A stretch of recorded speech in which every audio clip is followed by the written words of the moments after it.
क्या हाल है बच्चों?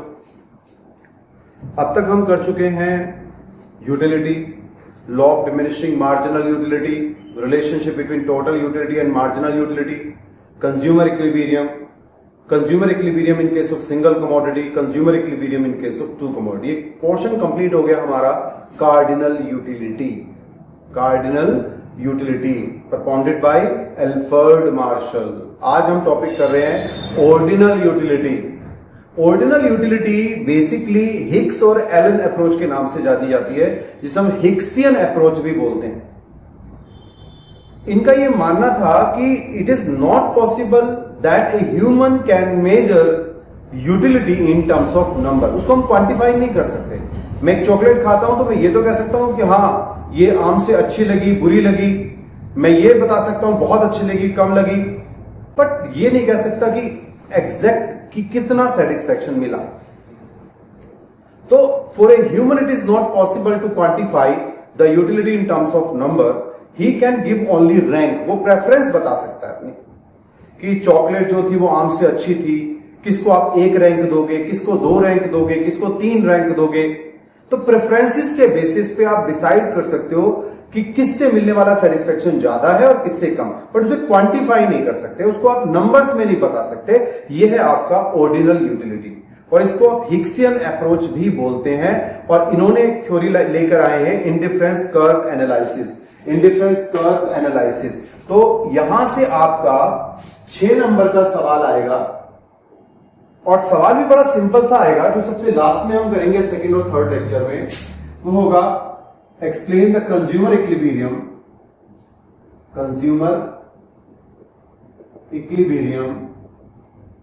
थ्रू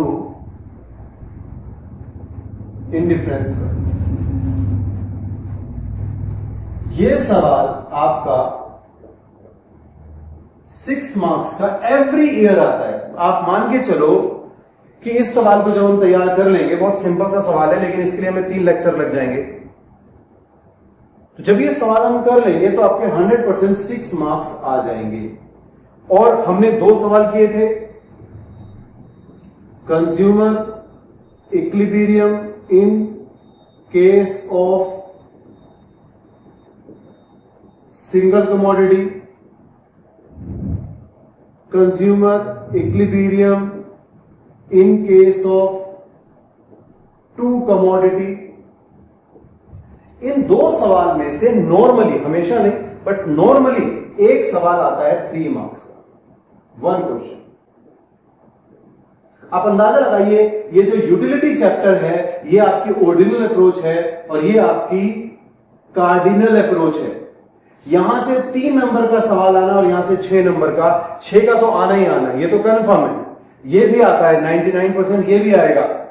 तो 9 नंबर का टॉपिक आप इस बुक से कर सकते हैं। 40 नंबर की बुक है, 1/4 10 बैठता है, 25%। तो 25% कोर्स यही है, consumer equilibrium through indifference curve और consumer equilibrium in case of single commodity. इसमें अगर हम जोड़ दें सेंट्रल प्रॉब्लम या फिर पॉजिटिव एंड नॉर्मेटिव इकोनॉमिक्स, ये भी सवाल 3 मार्क्स का आता है एग्जाम में, तो आपका हो जाएगा 12 मार्क्स। और थोड़ा सा पीपीसी से 1 या 2 नंबर का सवाल आएगा। इतना हम पढ़ चुके हैं, बस ये सवाल टॉपिक करना है। तो लगभग हम 15 नंबर के आसपास पहुंचने वाले हैं। 15 मार्क्स के आसपास हमारी स्टडी होने वाली है, और जैसे ही हम डिमांड चैप्टर पे आएंगे थोड़ा बढ़ेंगे, और 25 मार्क्स मतलब कहीं ना कहीं और 6 या 7 क्लास में हम 20 मार्क्स पे पहुंच जाएंगे। 20 मार्क्स मतलब 50% ऑफ माइक्रो इकोनॉमिक्स, क्योंकि माइक्रो इकोनॉमिक्स आपकी 40 मार्क्स की है। 40 में से 20 मार्क्स की बात मैं कर रहा था। कितना पढ़ लिया हमने? सेंट्रल प्रॉब्लम, ये आपकी 3 to 4 मार्क्स की आएंगी। पीपीसी 1 to 3 मार्क्स आएगा। यहां से आया यूटिलिटी, ये आपके लगभग 9 मार्क्स के हो गए। एक 6 नंबर का सवाल, एक 3 का। 3 का कभी आता है कभी नहीं आता। और फिर हम करेंगे लगभग डिमांड, जो कि कम से कम आप मान के चलो 4 और 3 7 मार्क्स की तो आ ही जाएगी। 6 ले लेते हैं तो 6 3 9 और 6 15 और 3 18 2 लगभग 21 मार्क्स से ज्यादा का हो गया। अगर 1 मार्क्स में 3 3 1 4 4 और 9 9 और 4 13 13 6 19 20 मार्क्स मान लेते हैं। 1 तो 20 मार्क्स। जैसे ही हम अगला चैप्टर को कंप्लीट करेंगे डिमांड, हम आधी किताब खत्म कर चुके हैं। आपको लग रहा होगा कोर्स कैसे चल रहा है, आप मान के चलो जैसी डिमांड चैप्टर इसके बाद चालू होगा आपकी हाफ बुक खत्म हो जाएगी, हाफ 50%। तो थोड़ा सा अटेंशन रखेंगे, थोड़ा ध्यान से ऐसे ही पढ़ेंगे तो इकोनॉमिक्स ऐसे ही क्लियर हो जाएगी, आपको पता भी नहीं चलेगी और आपको पूरी इकोनॉमिक्स आ जाएगी। तो इसी तरीके से ध्यान से पढ़ते रहिए। तो आज का टॉपिक है इंडिफरेंस कर्व। देखिए बेटा, समझने के तौर पर इंडिफरेंस कर्व होता क्या है। एक कंज्यूमर है, उसका कुछ ऑप्शंस है। मान लीजिए कॉम्बिनेशंस। एक तो मैं कंज्यूम कर रहा हूं गुड एक्स जिसका नाम है एप्पल, और दूसरा गुड मैं कंज्यूम कर रहा हूं बनाना, और मैं रेशियो ले रहा हूं जिसको मैं वर्ड दे रहा हूं MRSXY delta Y oblique delta X, sacrifice oblique gain. Just like MRT पढ़ा था आपने, MOC पढ़ा था कि एक यूनिट को बढ़ाते हो तो कितनी यूनिट सेक्रीफाइस करते हो, वही है MRS। गुड्स के केस में मार्जिनल रेट ऑफ सब्स्टिट्यूशन, इसको हम अलग से बाद में समझेंगे, अभी आप ऐसे ही रहने दीजिए इसको। तो मैं कॉम्बिनेशन लेता हूं, एक एप्पल 10 बनाना, ये आपने एक कॉम्बिनेशन लिया तो आपको क्या मिला बेटा, सेटिस्फैक्शन। जो आपने सेटिस्फैक्शन, एक बात और, ये इंडिफरेंस कर्व हमेशा 2 गुड्स में ही होता है, ना कम ना ज्यादा। एक गुड्स में भी नहीं होता, 2 से ज्यादा में भी नहीं होता।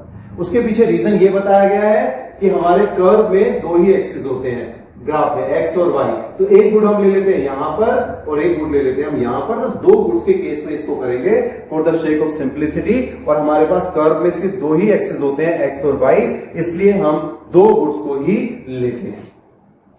दूसरी बात हम ये मान रहे हैं इसमें कि ऑर्डिनल यूटिलिटी है, मतलब कंज्यूमर जो कंज्यूम कर रहा है उसको प्रेफरेंसेस देगा, रैंक देगा, ये बेटर है, ये उससे कम ज्यादा अच्छी है, ये कम अच्छी है, उससे ज्यादा अच्छी है। नंबर्स नहीं दे सकते कि 10 यूटिल 20 यूटिल, वो एप्लीकेबल नहीं है यहां पर। यहां पर आप सिर्फ रैंक देंगे।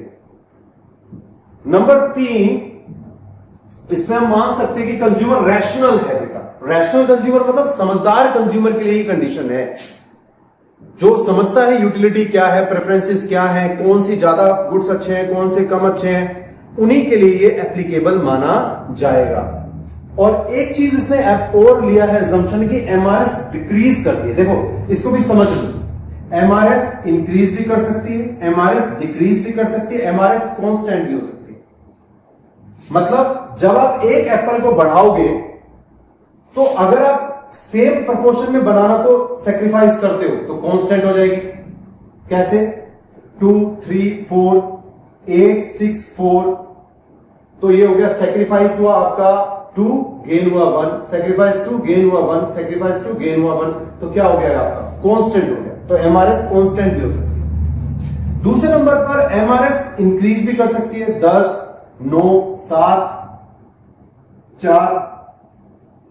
देखिए यहां पर आपने 1 सेक्रीफाइस किया, यहां पे आपने 2 सेक्रीफाइस किया, यहां पे आपने 3 सेक्रीफाइस की, तो MRS इंक्रीज भी कर सकती है और MRS डिक्रीज भी कर सकती है। 10 7 5 4, आपने 3:1 2:1 1:1, मतलब MRS इंक्रीज भी कर सकती है, कांस्टेंट भी हो सकती है, डिक्रीज। जब भी इंक्रीज करेगी तो कॉन्केव होगा कर्व, जब डिक्रीज करेगी तो कॉन्वेक्स होगा, और जब कांस्टेंट होगी तो स्ट्रेट होगा। ये हम उसमें भी पढ़ चुके हैं प्रोडक्शन पॉसिबिलिटी कर्व में। वहां वर्ड यूज किया था मार्जिनल रेट ऑफ ट्रांसफॉर्मेशन या मार्जिनल अपॉर्चुनिटी कॉस्ट। यहां पर वर्ड है मार्जिनल रेट ऑफ सब्स्टिट्यूशन, कि जब आप एप्पल को बनाना से सब्स्टिट्यूट कर रहे हो या बनाना को एप्पल से सब्स्टिट्यूट कर रहे हो तो कितनी यूनिट को सेक्रीफाइस करोगे। सेम यूनिट सेक्रीफाइस करोगे तो रेशियो सेम हो जाएगी, कांस्टेंट हो गया। डिक्रीजिंग मैनर में करोगे तो डिक्रीज हो गया, इंक्रीजिंग मैनर में करोगे तो इंक्रीज हो गया। तो हमारी यहां पर ये अजम्पशन है, क्या अजम्पशन है कि MRS डिक्रीज करता है। इस पे एक अलग से सवाल है, व्हाई MRS डिक्रीजेस, यहां पे भी मैं समझाने वाला हूं। तो ये कंसेप्ट आज की क्लास को समझने में जाएगी, ठीक है ना बेटा।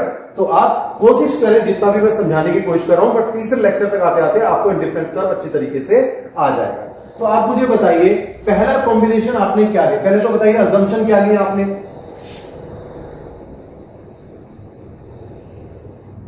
अजम्पशन ली कितने गुड्स हैं, 2 गुड्स। दूसरी अजम्पशन ली कि रैशनल कंज्यूमर है। तीसरे नंबर पर ऑर्डिनल यूटिलिटी है।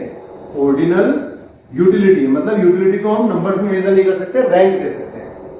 चौथे नंबर पर डिमिनिशिंग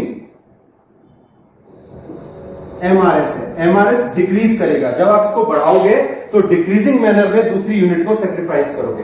और भी हो सकते हैं, आप 4 भी याद करेंगे तो काम चल जाएगा। जैसे नॉन स्टैटिटी है कि आप कंज्यूमर को भी ऐसा कोई पॉइंट नहीं आएगा जो सैचुरेशन हो, बस नहीं, आप जो भी आपको ज्यादा बड़ा कॉम्बिनेशन मिलेगा उसको एक पॉइंट और समझा देता हूं यहां पे। मोनोटोनिक प्रेफरेंसेस, मोनोटोनिक प्रेफरेंसेस क्या होता है? एक कंज्यूमर के पास 2 कॉम्बिनेशन है, ए कॉम्बिनेशन बी कॉम्बिनेशन। एक एप्पल 10 बनाना और दूसरा 2 एप्पल 12 बनाना। तो बताइए आप कौन सा कॉम्बिनेशन लेंगे? आप लेंगे 2 Apple 12 banana, because more goods give more satisfaction. तो ये मोनोटोनिक प्रेफरेंसेस ये बताती है consumer always prefer that bundle of 2 goods, bundle माने combination. A consumer prefer that bundle of 2 goods in which have more goods in comparison to less goods. जिसमें ज्यादा है वो उसी को ही प्रेफर करेगा। Reason more goods give more satisfaction.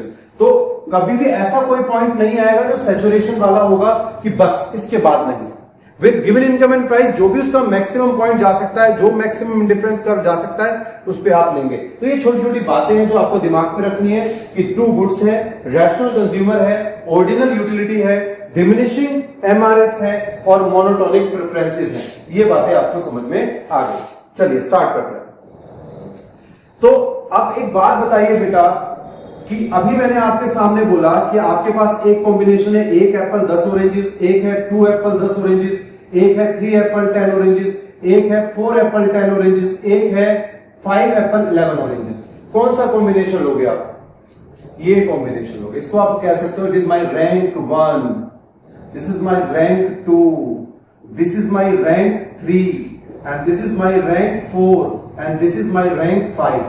मतलब जो ज्यादा सेटिस्फेक्शन देगा मैं उसको पहले प्रेफर करूंगा, जो कम सेटिस्फेक्शन देगा उसके कंपैरिजन उसको कम प्रेफर करूंगा। तो मेरी प्रेफरेंस किसकी ज्यादा है? 5 एप्पल और 11 बनाना। तो मतलब a consumer always prefer that bundle of 2 goods in which have more goods in comparison to less goods, that is called monotonic preferences। मतलब एक consumer always prefer more bundle of goods, ज्यादा चीज को ही वो prefer करेगा। मैं आपके सामने बोलता हूं बेटा 1 एप्पल है, 10 ऑरेंजेस हैं, आपको कुछ सेटिस्फेक्शन मिल रही है। जो भी सेटिस्फेक्शन मिल रही है आप अपने दिमाग में रख लो, ठीक है? अब मैं आपको एक टास्क दे रहा हूं। टास्क ये है कि आपको 1 और एप्पल कंज्यूम करना है और कुछ बनाना कंज्यूम करने हैं, बट कंडीशन ये है कि मिलने वाला सेटिस्फेक्शन उतना ही हो जितना यहां था। समझ लो दोबारा, आपने 1 एप्पल 10 ऑरेंज कंज्यूम किए और आपको कुछ सेटिस्फेक्शन मिला। जो सेटिस्फेक्शन मिला वो कीप इन योर माइंड, उसको अपने दिमाग में रख लो। फिर आप 1 एप्पल बढ़ाओ, तो अब बताइए मैं बनाना 10 लूं, 9 लूं, 8 लूं, 7 लूं या कोई और वैल्यू? ये है मेरा आपसे सवाल। कंडीशन ये है same level of satisfaction, same level of satisfaction from each combination। कोई भी कॉम्बिनेशन ले लो, एप्पल एंड बनाना, कोई भी जो आपको लेना है। कंडीशन ये है कि आपको मिलने वाला सेटिस्फेक्शन एक जैसा रहना चाहिए। आप कहोगे सर अगर मैं 10 बनाना लेता हूं तो मिलने वाला सेटिस्फेक्शन ज्यादा हो जाएगा, क्योंकि एप्पल इसके मुकाबले ज्यादा हो गए। मोनोटोनिक प्रेफरेंसेस क्या कहता है? मोर गुड्स गिव मोर सेटिस्फेक्शन। तो आप लेना तो चाहोगे इसे, लेकिन मैंने कंडीशन लगा रखी है, सेम लेवल ऑफ सेटिस्फेक्शन। तो आप मुझे बताओ 10 रखेंगे तो मिलने वाला सेटिस्फेक्शन इस वाले कॉम्बिनेशन से ज्यादा हो जाएगा? हाँ जी बिल्कुल हो जाएगा। तो मतलब 10 हटा दो, 10 तो नहीं आएगा, तो कितना रख दें? 9। ठीक है, 9 ठीक लग रहा है।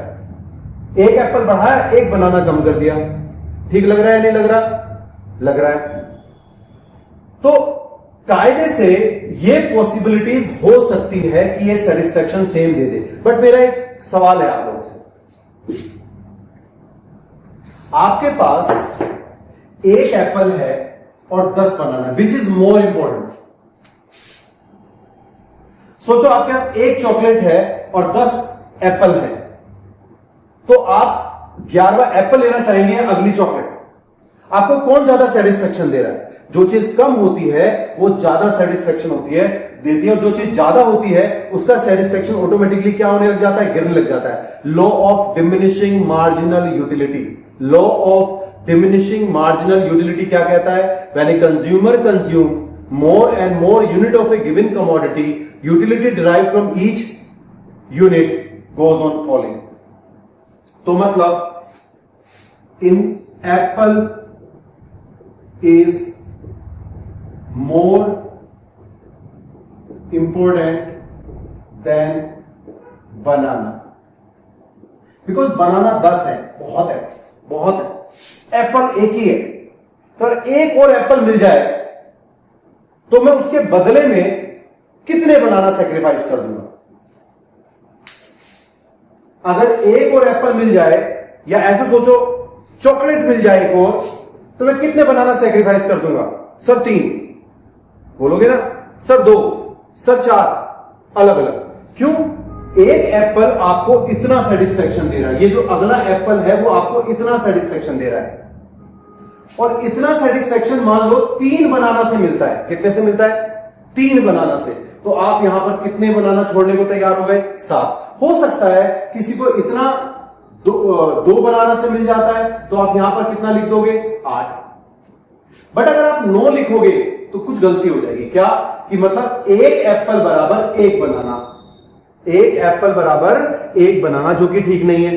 Because apple is giving more satisfaction than banana, because it is scarce, कम है ये आपके पास, और जो चीज कम होती है वो आपको ज्यादा सेटिस्फैक्शन देती है। तो एक एप्पल आपको एक से ज्यादा बनाना के बराबर सेटिस्फैक्शन दे रहा है। समझो बात को, मैंने चॉकलेट के थ्रू भी समझाने की कोशिश की कि एक चॉकलेट, अगर आप ये यहां पे चॉकलेट लिखा होता, यहां पे बनाना लिखा होता, क्योंकि आपके पास एक चॉकलेट थी और आपका 10 बनाना है, तो अगली एक चॉकलेट आपको इतना सेटिस्फैक्शन दे रही है, तो यहां से इतना ही कम करोगे तभी तो बराबर होगा।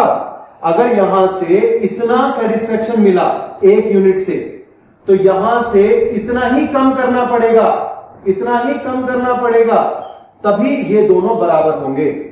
तो अगर मैं एक कम करता हूं तो यहां कम कितना हुआ? सिर्फ इतना मिला, कितना? इतना ज्यादा। तो अभी भी आपको सेटिस्फैक्शन पहले वाले कॉम्बिनेशन से क्या मिल रहा है? ज्यादा।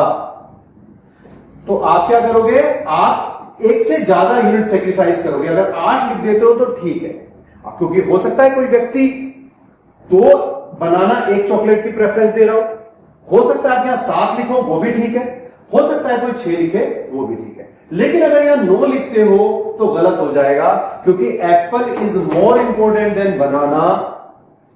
सो to get an additional banana, to get an additional apple,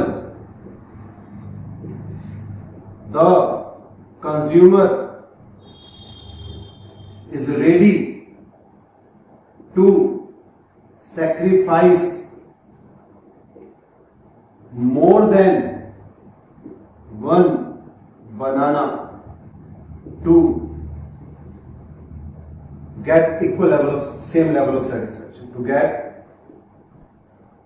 same level of satisfaction का लेवल सेम होना चाहिए।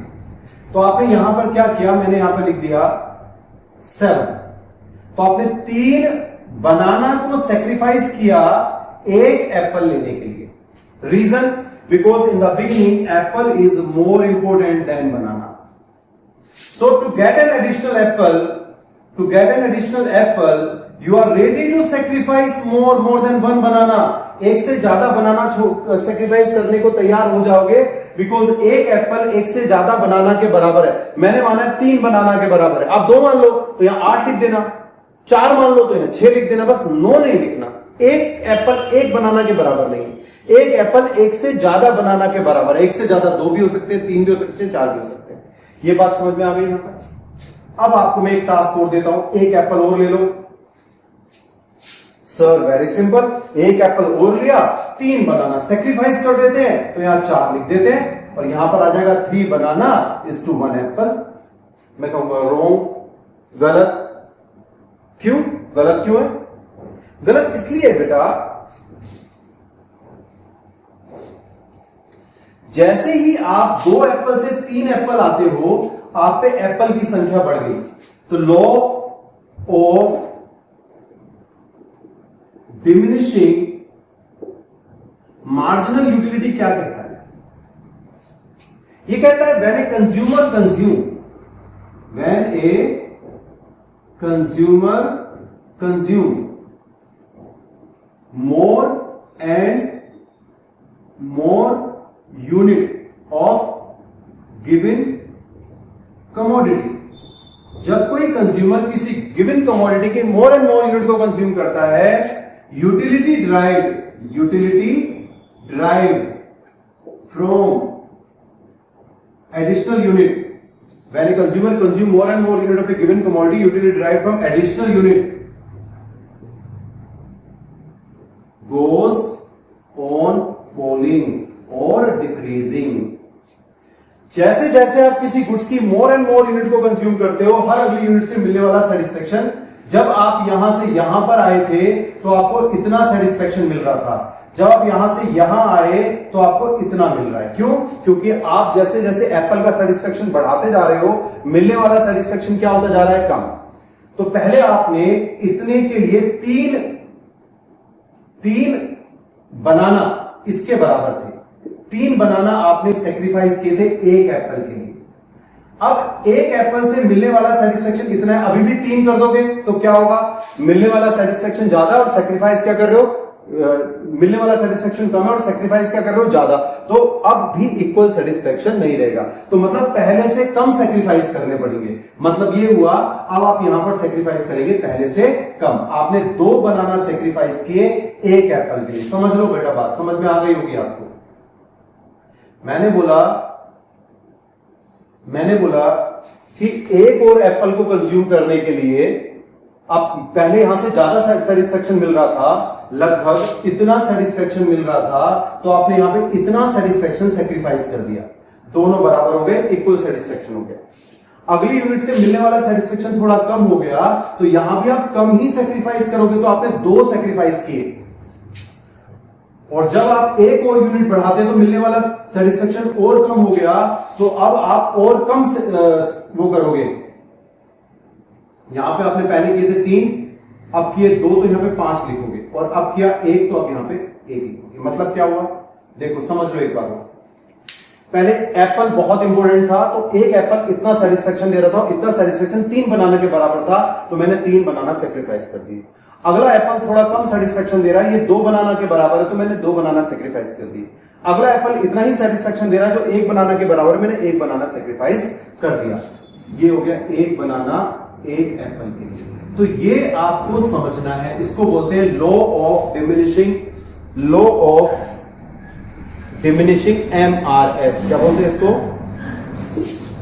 इसको मैं कॉपी में तो लिखा हुआ है, इस कंसेप्ट को बोलते हैं लॉ ऑफ डिमिनिशिंग MRS।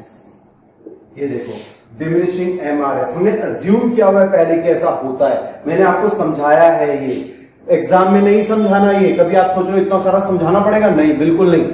मैं आपका कंसेप्ट क्लियर करना चाह रहा हूं, इसलिए इतनी मेहनत कर रहा हूं कि आपको ये बात समझ में आ जाए। तो लॉ ऑफ डिमिनिशिंग एमआरएस क्या कहता है? ये कहता है कि when you consume more and more unit of one commodity, you sacrifice other commodity in diminishing manner.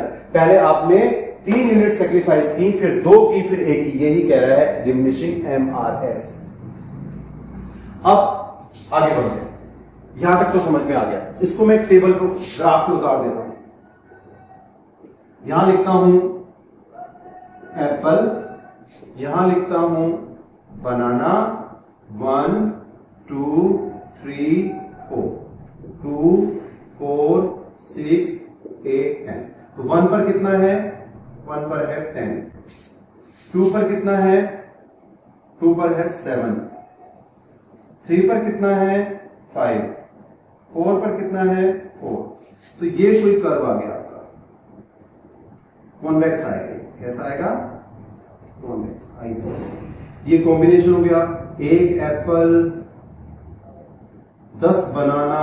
ये दूसरा कॉम्बिनेशन हो गया, 2 एप्पल 7 बनाना। ये तीसरा कॉम्बिनेशन हो गया, 3 एप्पल 5 बनाना। और ये चौथा कॉम्बिनेशन हो गया, 4 एप्पल 4 बनाना। इसको बोलते हैं इंडिफरेंस कर्व। तो कैसे डिफाइन करें? इंडिफरेंस